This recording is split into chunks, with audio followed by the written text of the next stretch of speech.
Live, live, live. Yes. Hi. Welcome to 420 Live. I'm Jeff Kravitz, your host.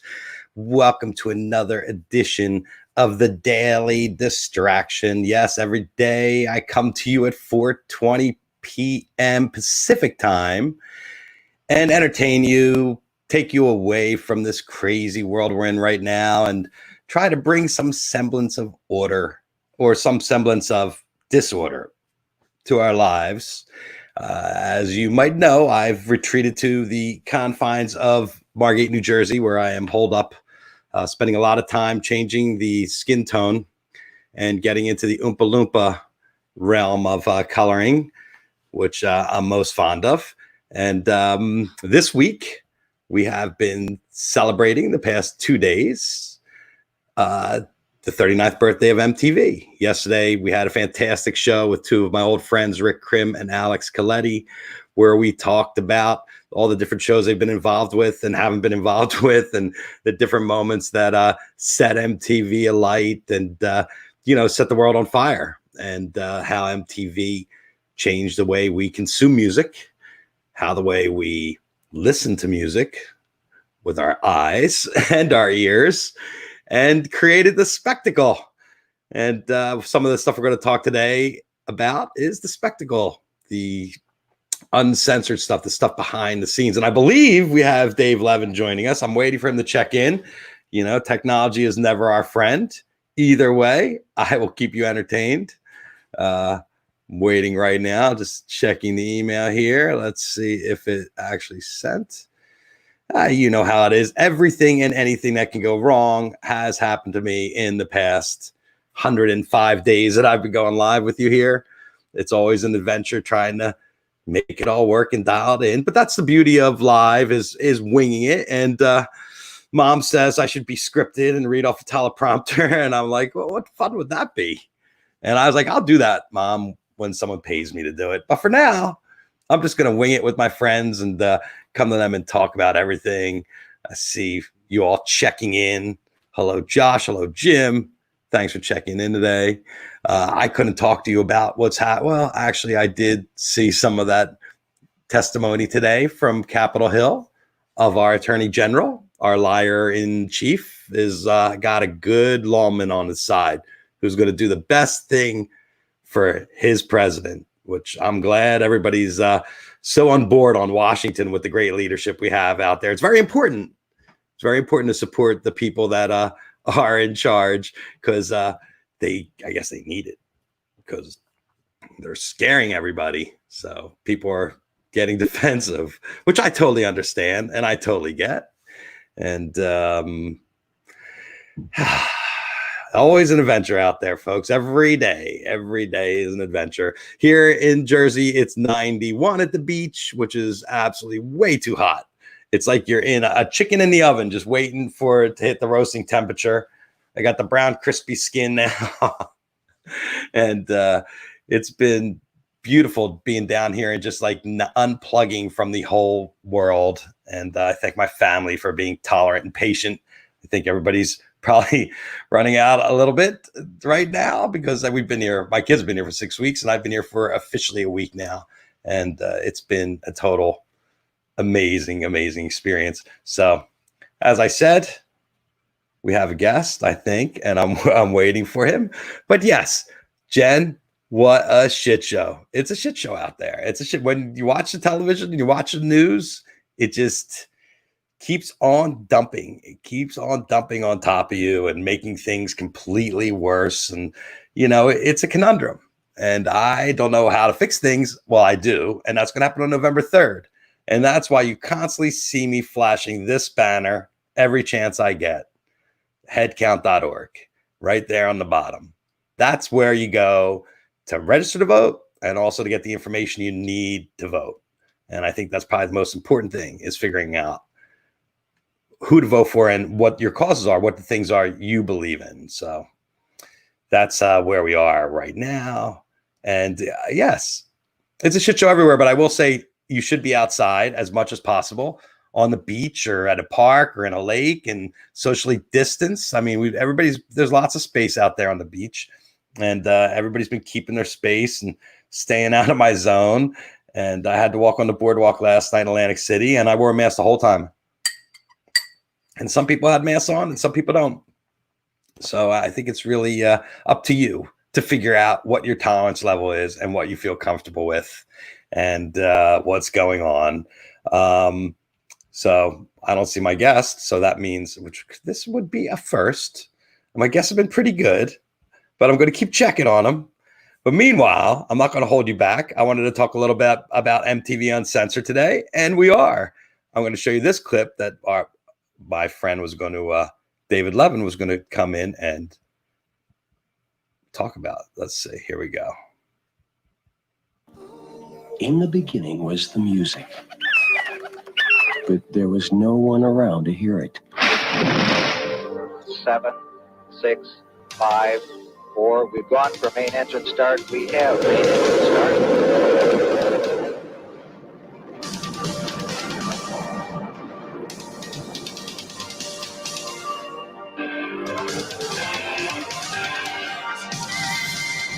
Ladies and gentlemen, rock and roll. MTV was there for everything.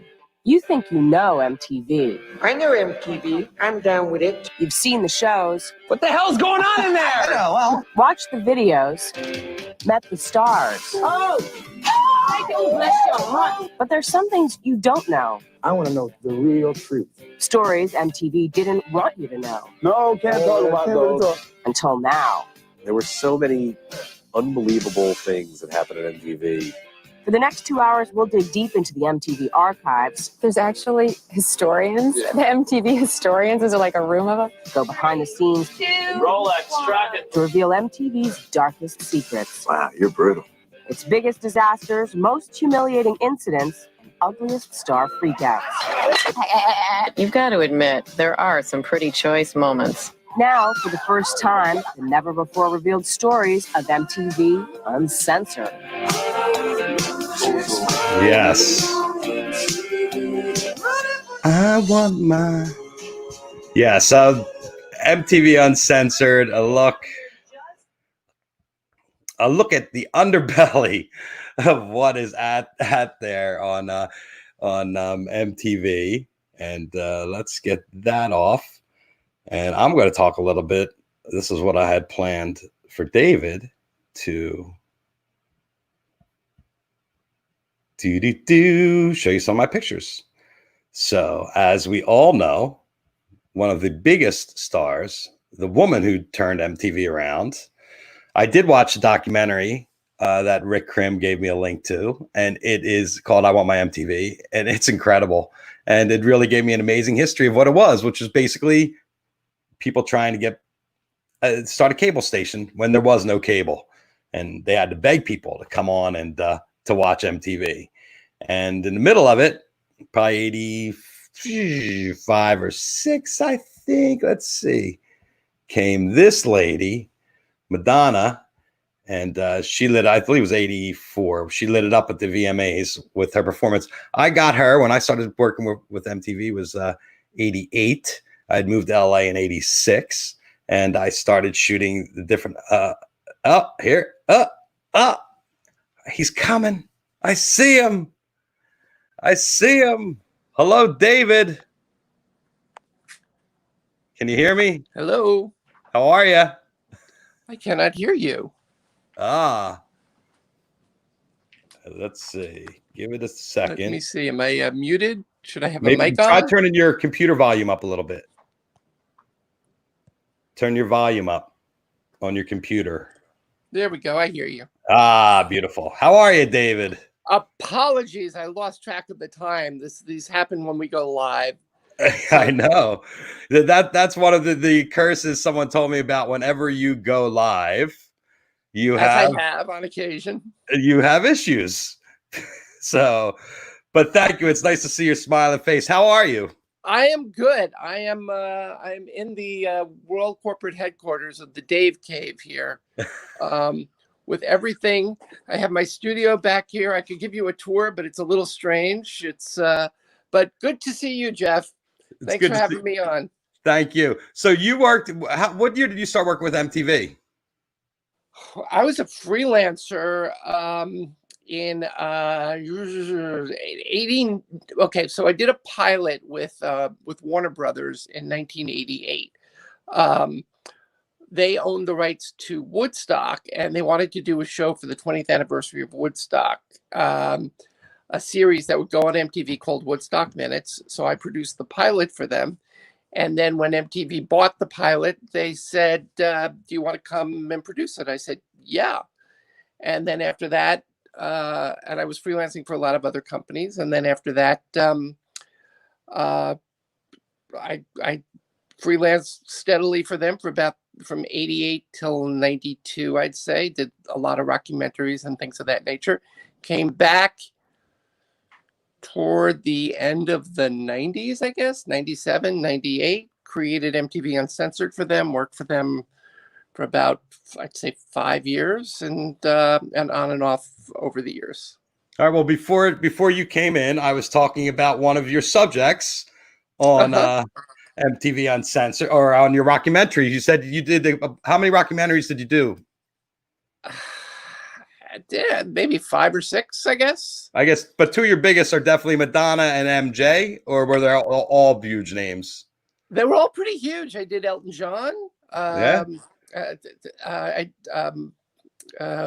Doors, John Mellencamp, Tom Petty. I had a nice run. I really enjoyed doing them. The Madonna one, though, was the biggest. Was probably the biggest one in terms of ratings. Yeah, she was at the top. She was at the top of her. She was at the top of the heap at that point. Was she cooperative when you made the piece? I had the unique honor of not working with Madonna at all. I used all. She was big. She was in Japan when we were doing it, and she was about to do the Blonde Ambition tour.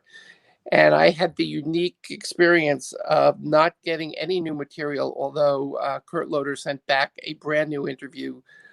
She was just about to do Dick Tracy, or she'd just been in Dick Tracy. So I used all footage that was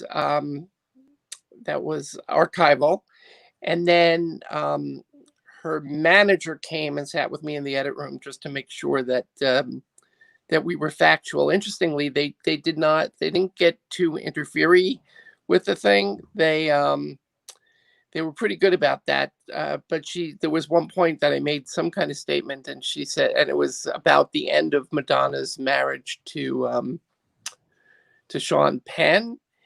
And the only comment she made was, don't speculate on why their marriage ended. You can say their marriage ended. That's fine. That's true. That's in the news. But don't speculate as why you thought it happened. And it was a really good note. It was accurate. Yeah. Well, she obviously was happy with what she saw, and she knows her life, right? Yeah. Yeah, she was pretty happy. MTV was happy too. They actually sent me a bottle of champagne, which has never occurred since. It set a ratings record, I think, for the channel. Wow. Well, she was so hot. I mean, this was the first time I ever caught her, and this is in 88 or 89, I want to say, back behind the at the VMAs in LA when they went to Universal. And she ran right through the press room, and everybody was like, what was that? And I got one or two frames of her, and that was it backstage. But I got the impression at the time that she was feeling a bit angry. She was going. Now this really is me speculating, but you know, you feel like you're getting to know somebody when you go through their life and you see who they are as they're evolving. And this was and it seemed to me at the time, and again, I'm talking out of school, but she had she was heartbroken. She was heartbroken by Sean Penn, and she spent a couple of years. I feel like there was like some real heartbreak there, and it's reflected in some of the things that in the tone, the shift that her music took at the time. And you think her approach to life changed with that also, and the way she conducted herself when she did business? And I don't know if it changed. I'm not sure what it was like before that. yeah, she went through a period like everybody does, I guess, when you have Yeah, a major everybody famous has their tolerance level just keeps getting lower and lower and lower. You Yeah. start and you're like, everything's all right. And then by the time you're finished, you're like, no.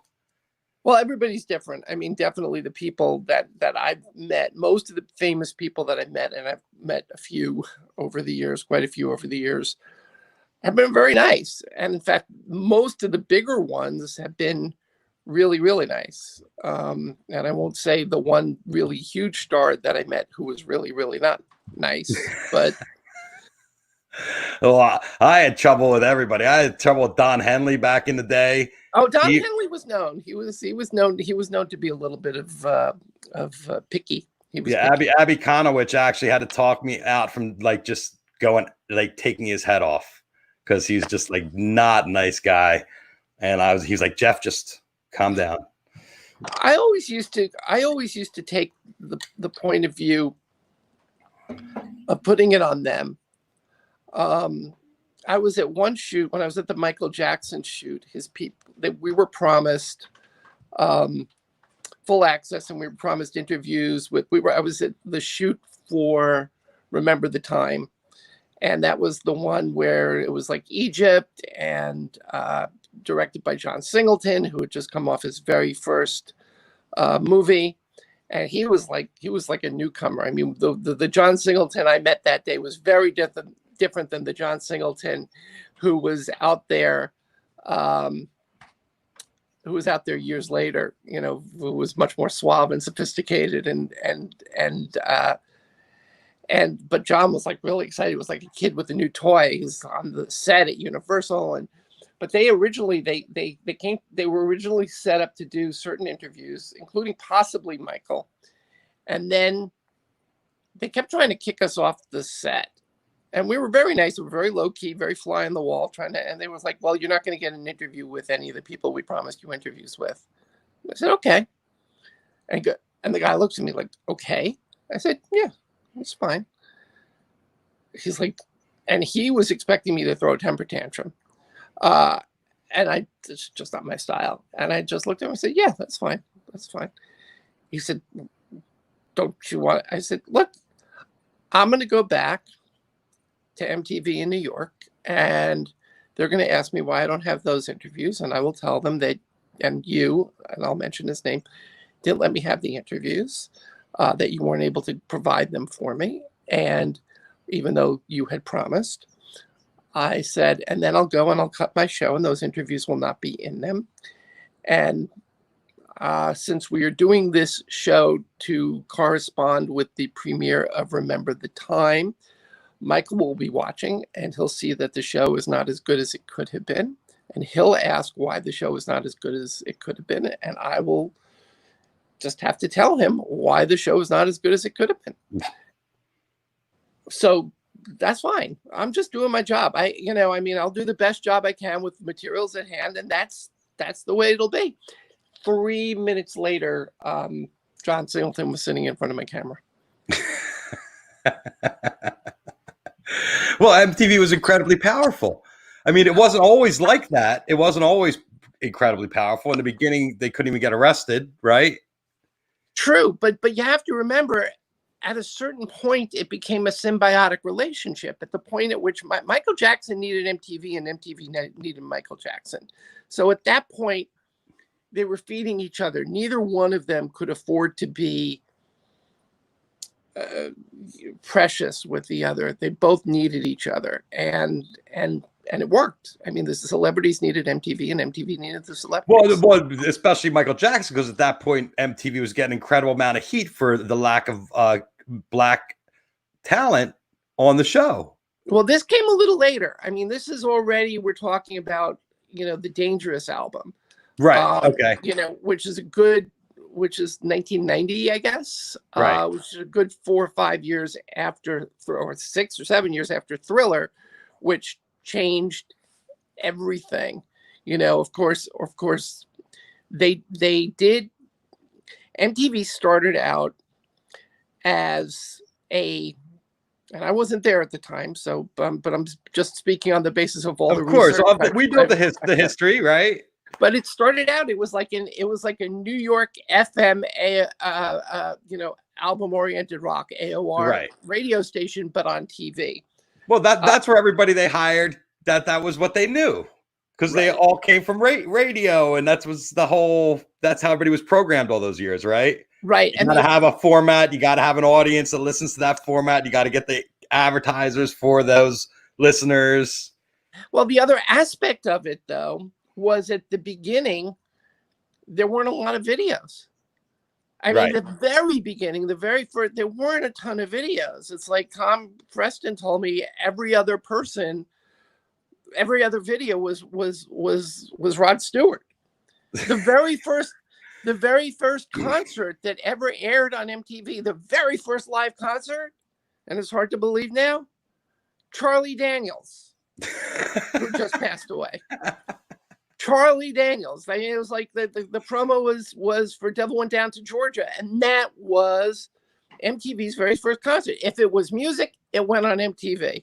Right. And then they sort of found a niche. And then, as you know, the American artists had not started doing, and this is really early on, the American artists had not started doing music videos yet.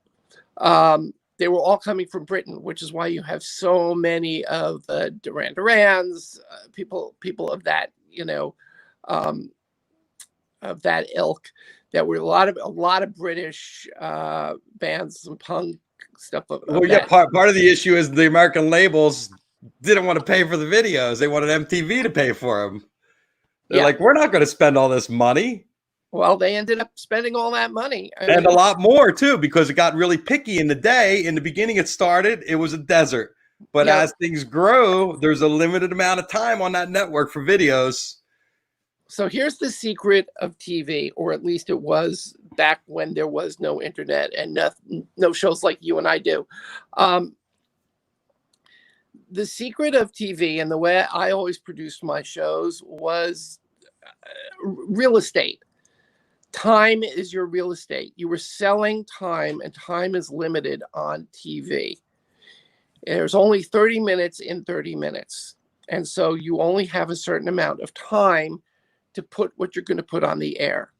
Now, it's a lot to fill or it's a little to fill, but the truth is you only have to fill as much content as to round out the half hour from the commercials.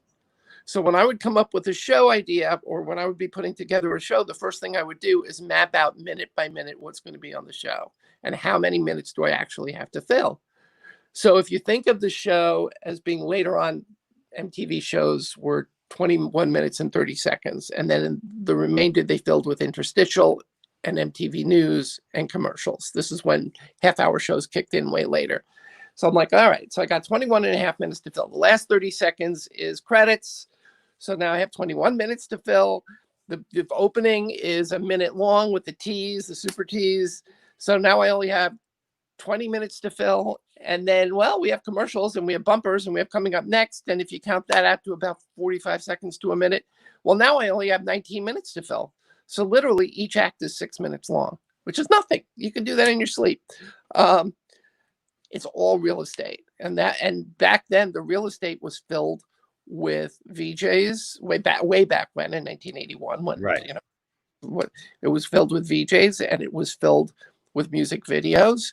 And the more music videos that they had, the less likely that your music video would get played. And the fewer music videos they had, which is the case at the beginning, the more likely your video would get played, and played often. Which is how Pat Benatar was the second video ever played on MTV. Everyone knows the first one, which was Video Killed the Radio Star. Right. But Pat Benatar was the second one, and that she exploded at that point after she was on MTV. Everybody who went on MTV and got those 3 minutes because kids were watching. Yeah. And more people watched and tuned in.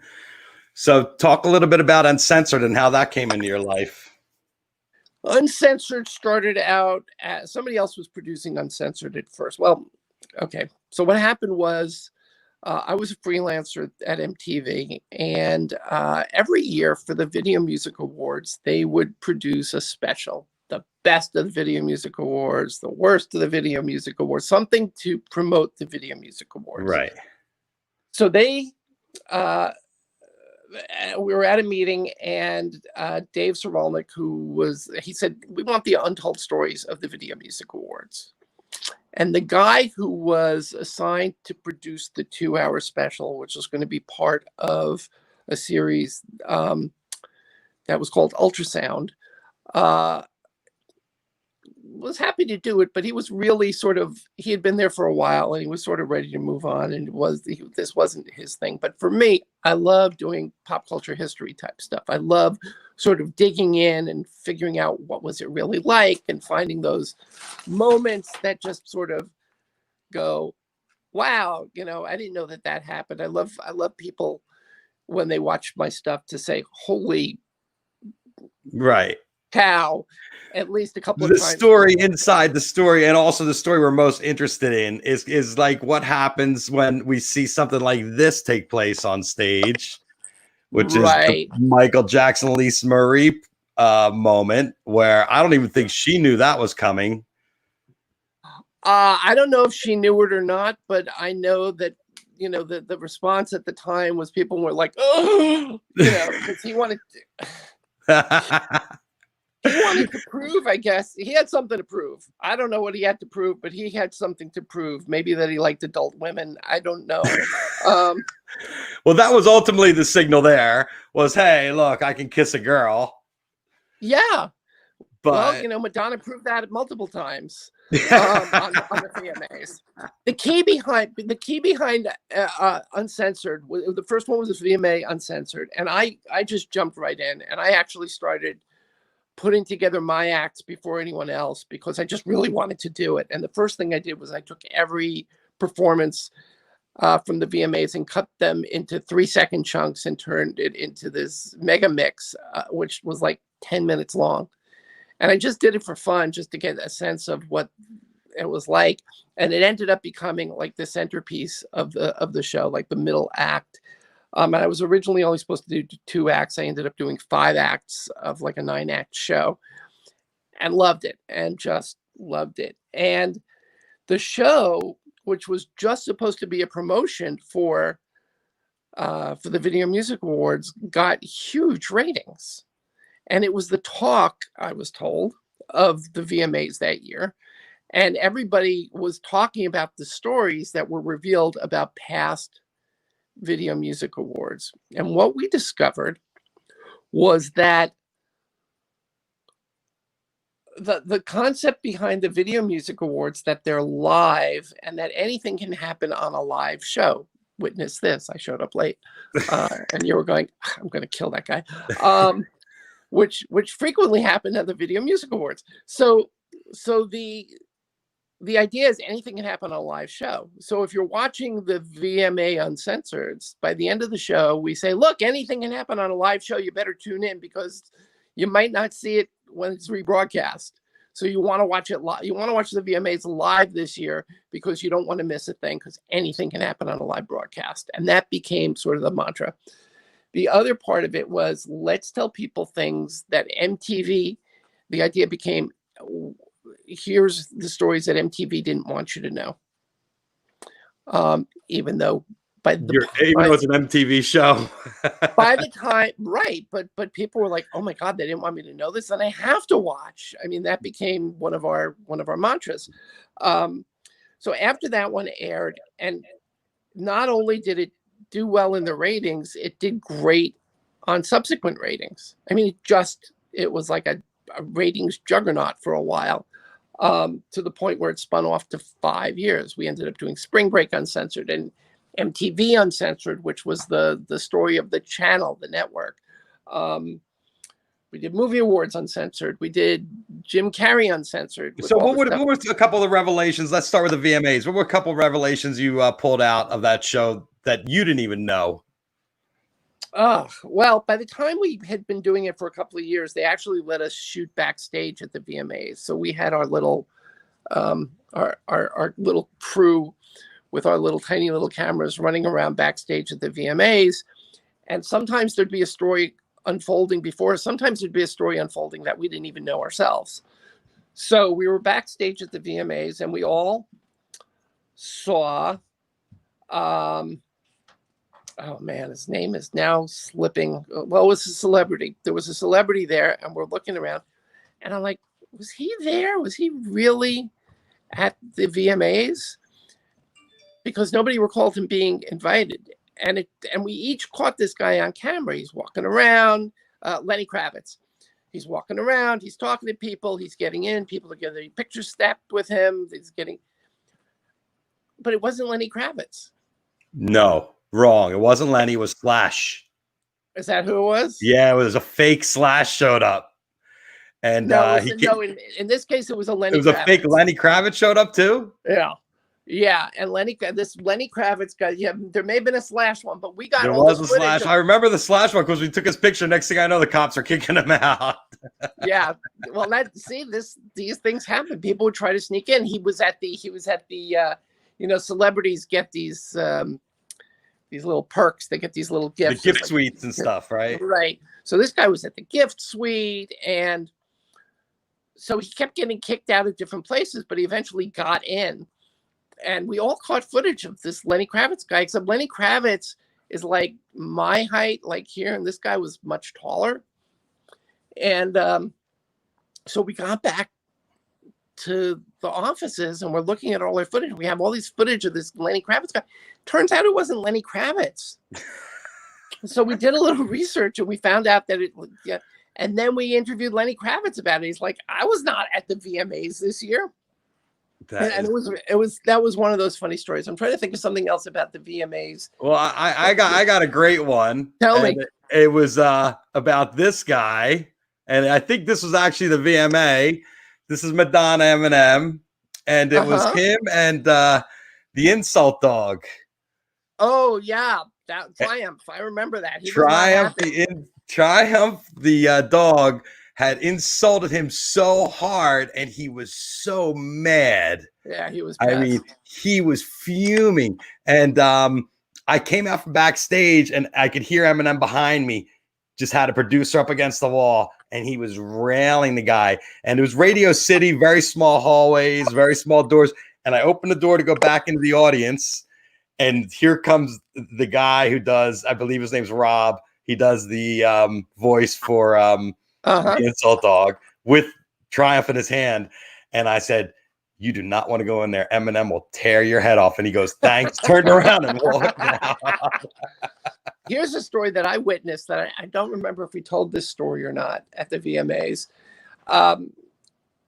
The Radio City Music Hall has all these, like, sort of, like you said, they're like these long corridors and hallways and ways to go. So at 7:30, the whole place goes into lockdown because the show's going live at 8 o'clock. So there's this room backstage that was where MTV was sort of stationed, and the food was there, and people were having production meetings there. And now it's 7:30, and everybody's going to go to their various places. And all of a sudden, there's this guard there. This lady guard is standing there, and she will not let anybody out of the room. Like, the director's there, and the executive producer's there, and the host is there. And this poor lady she was told on pain of death, nobody gets out of this room. Nobody goes down this hallway. And the only other way to get to all the places they had to go was to go outside the building and come back in. Okay, literally straight shot down the hall to get to the control room, to get to the truck, to get anywhere you had to get. And this one was like, no, you're going outside into the gazillions of people on the red carpet and the gazillions of people lined up and all the cops and everybody. It's a 30-minute walk to get anywhere if you're going to go anywhere, or a 30-second walk to just go down this hallway.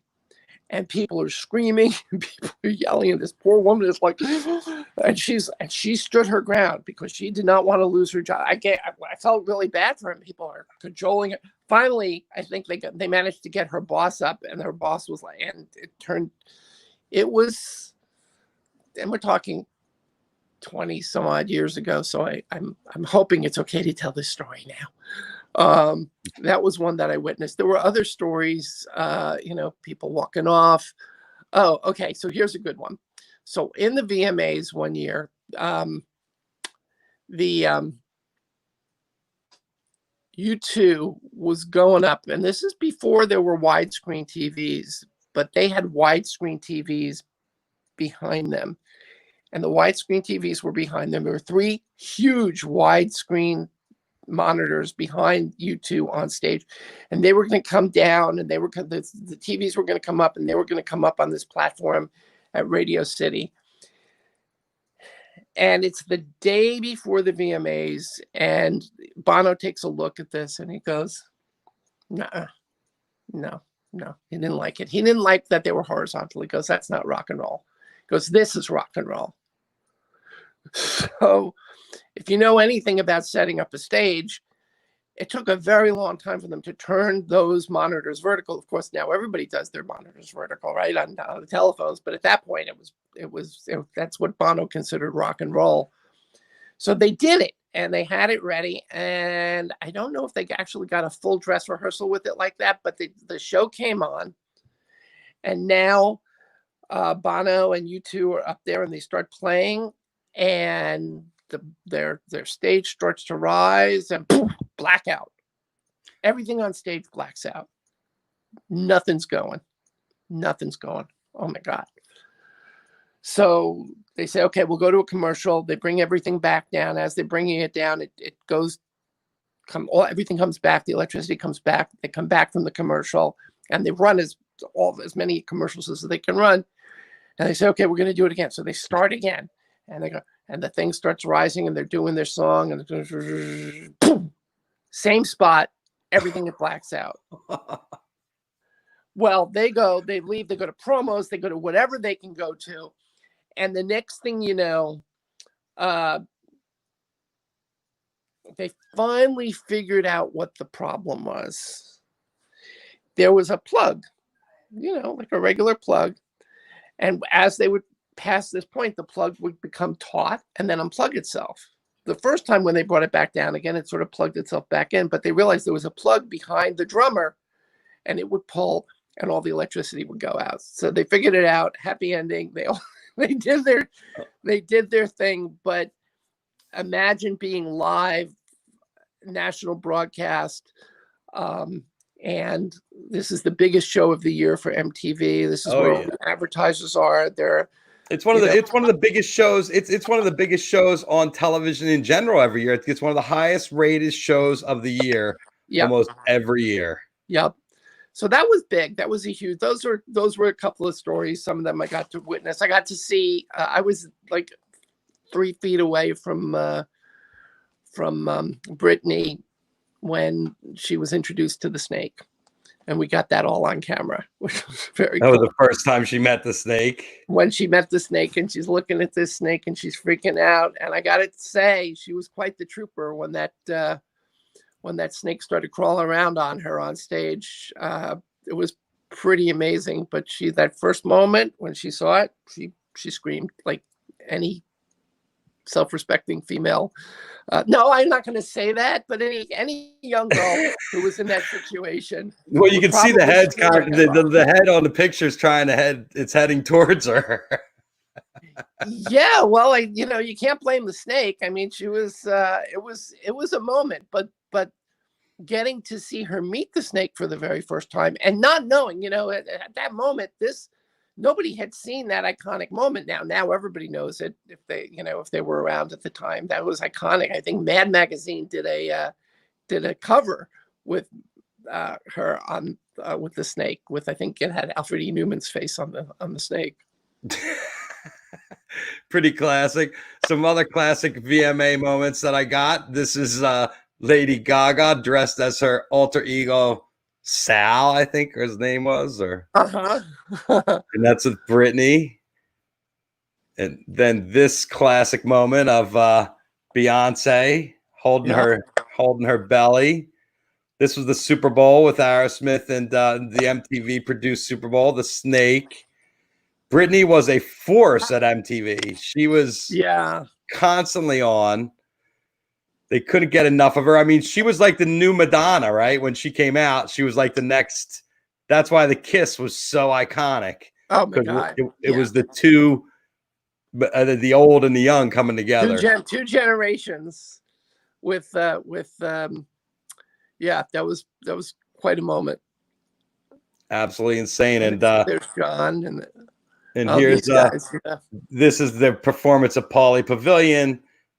Chris Novoselic hit himself in the head with his bass at this performance. He tossed it up in the air, thinking this is going to be really great and rock and roll, and boom, it came right down on his head. It's one of those moments that you just can't believe it when you see it. And the funny thing was, after this, I shot Live and Loud, which was in Seattle, and he hurt his hand at that. I saw him again at the Medic. I remember walking backstage. He was in the Medic getting medical attention after this shot, and I didn't have the heart to take a picture of him with a big knot on his head. No. That was very nice of you, Jeff. So what else do we get? Looks like we froze up a little bit. There you go. Okay. And that's also that Live and Loud show. Here's Michael Jackson with Slash. That was a great moment. Performance. And here, little Kim with the is that the year Diana Ross felt her up? I think that was that year. 1999. Yeah. I don't know if I'm breaking up or not. You look like you're freezing up a little bit for me. 1999 was the biggest year for the Video Music Awards ever. And in fact, that Music Awards. Well, am I there? Yeah, you're here. Okay. At that year, the Video Music Awards set the record for being the highest rated cable show ever. In 1999. Year. I remember leaving. I had the most amazing time in New York after that. That week was just absolutely incredible in New York City. And that show was something else. But Radio City wasn't, it had a great vibe, but it was very hard to do a show there because of the limited amount of space and the limited amount of space New York City has. Yeah. When you do a production. Yeah, the Met was quite amazing, though. The Met was really quite amazing. The Met was absolutely incredible. Here we're gonna let's start here. Here's MJ with the moonwalk. Spectacular performance, and here he is. This was his last performance on the VMAs. This was at the Kodak Theater. Oh no, not the Kodak. No. This was in New York. Was this Lincoln Center? It may have been Lincoln Center. It was him. That was the year that he accepted an award that was not being given to him. The Artist of the Millennium. Right. They made a special award just for Michael Jackson that year. It was not. It was his birthday. And they were celebrating his birthday, and they made a cake for him, and they put this G clef there, and they said, now here he is, the Artist of the Millennium, Michael Jackson. And he picks up the G clef off the cake and says, I'm happy to accept this award. And it wasn't an award. I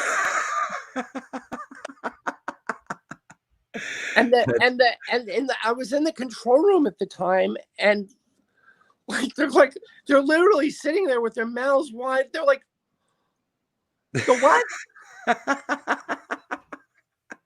The Artist of the Millennium. What the? And but I will say the performance, because he was a surprise. It was the Backstreet Boys. It was NSYNC, and it was Michael Jackson. They were performing, and he popped up in the middle of the thing, and it was this amazing thing. Now I was in the control room when they were doing that, and it was being directed by Beth McCarthy Miller. Right. And I had the privilege of watching her direct. Now, Beth is, for those people who don't know, I believe she started at MTV, and she did Unplugged, and then later after she did a lot of the awards shows, and then later she became the director of SNL, and now she directs lots of primetime TV shows and sitcoms, and she's just an amazingly talented person.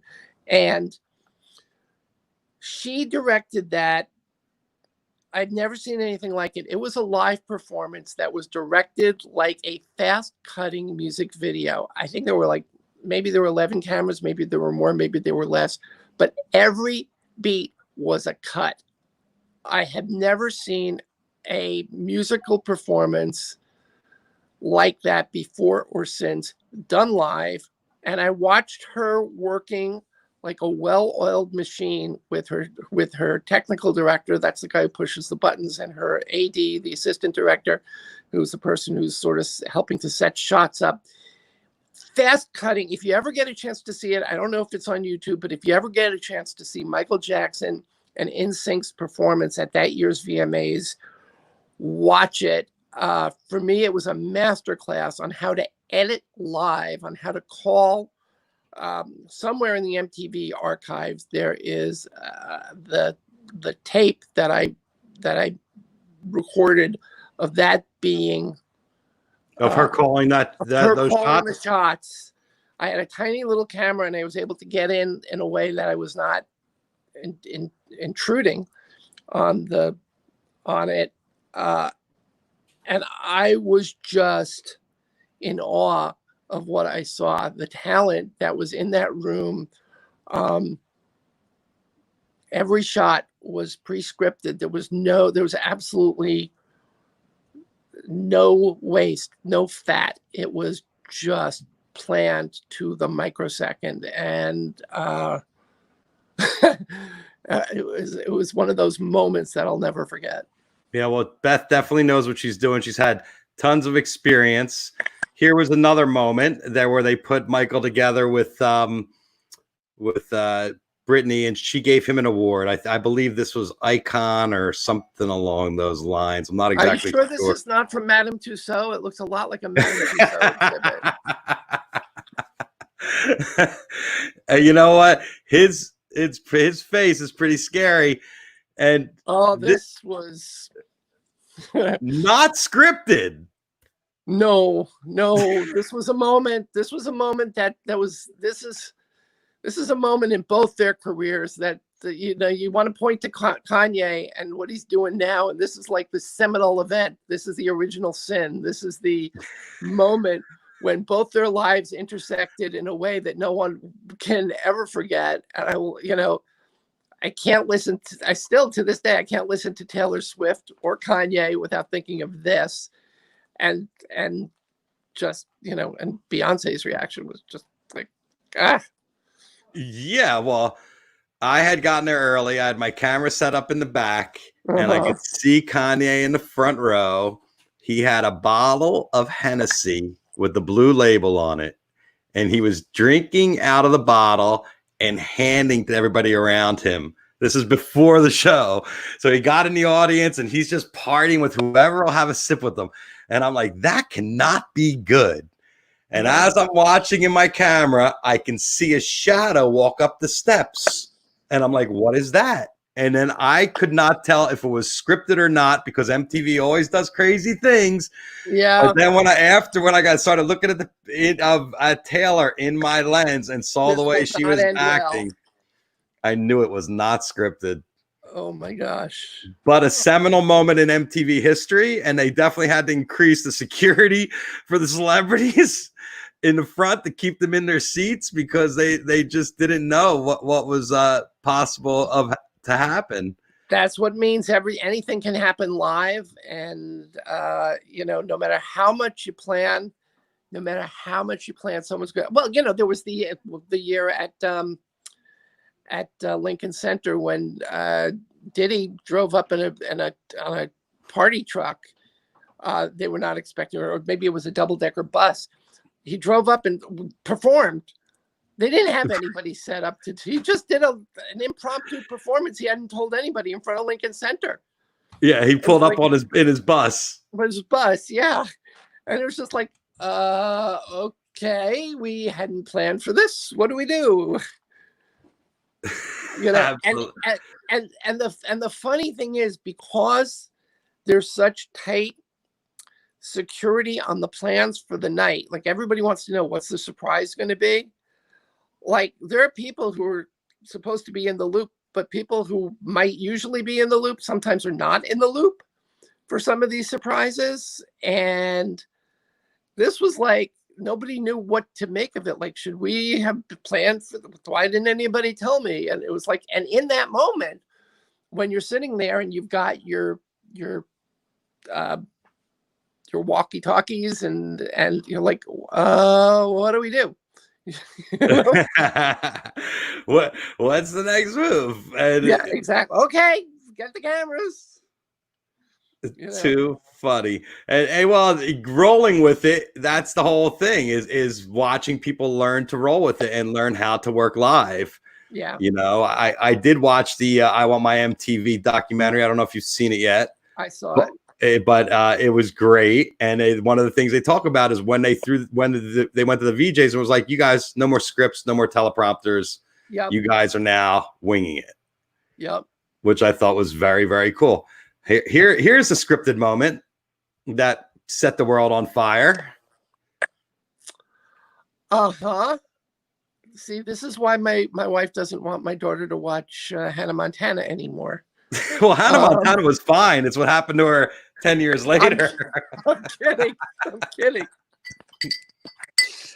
I'm kidding. Yeah, this was not a Hannah Montana moment by any stretch of the imagination, but it certainly, Miley Cyrus and twerking will forever be linked because of this moment. If you didn't know what twerking was, now you did. And if you didn't know who Miley Cyrus was, then you did. And I imagine Billy Ray must be a very proud papa. I don't think he cares when he looks at the bank account. He's not yeah, really. Well, it's not his bank account. It's not his bank account, but he doesn't have to worry about paying for it. And here was another unscripted moment. This is Tim Comerford from the band Rage Against the Machine decided to climb up into the rafters. Yeah, and he was not really interested in coming down either. No, and that guy that's an actual security guard who went up to get him. I think Fred Durst was giving a speech or something at that point. They were doing the show and he was still up there. And they had to go with the show because it's live. So they were doing the show and he's up there. And eventually they cut the commercial and they're like, all right, we got to get this guy down. Yeah. And at first he was not interested. Well, the other thing is that what the producers were worried about was that was not built to sustain a person up there. It was built as a decoration. It was not built for people to climb. So, but people come and they're out of their mind and they're doing something for the first time and they're just like, oh, I'm going to come here and it just seems like nobody has any control when it comes down to it. It's like where's the sense of control? As Robin Williams once said on MTV Movie Awards Uncensored, the MTV Awards are like the Golden Globes on acid. That's totally true. Well, thank you, David. I appreciate you coming on today and taking time out and giving us a little look behind your career and what you did back there with Uncensored and talked about some of those classic moments. We all love MTV. We all got our MTV. Thank you. We sure did. And we're still dealing with the repercussions. Well, yeah. These days I'm doing a thing called Pop Goes to Culture. I hope people will look for it on YouTube. We talk to, I go through some of my archival interviews with celebrities, and we have some new stuff. And then we also did a thing during this COVID-19 called Viral Vignettes, and where everybody's doing concerts from their living rooms and comedians are doing stand up in their bathrooms. We realized that actors need something to do besides appear on talk shows. And so we did some scripted stuff with actors like Barry Bostwick and Don Most and Gail O'Grady and Renee Taylor and others to create original scripted comedy that takes place right now. And so hopefully people will take a look at that at Viral. Well, it's a great idea because we have all this talent. All our huge talent is sitting home waiting for this to get done and go back to their really big jobs. And meanwhile, there's not a lot of content being made. So it's a great idea to put people to work at home and come up with it. So good luck with that. What's your YouTube channel called? My YouTube channel is called Pop Goes to Culture TV. Great. And you can see all that stuff there. And Viral Vignettes is at viralvignettes.com. And that's all for the Actors Fund. We're raising money for the Actors Fund with that. Excellent. Well, thank you. I appreciate your time coming on today and talking to us and shooting the shit. It was Thanks, fun. David. Thanks. All right. Take care. Bye. There you go. David Levin from Uncensored and the Rockumentaries. It's great to get a little perspective, be able to have somebody to hear some other perspectives on the photography and the moments and what we all witnessed, MTV growing up.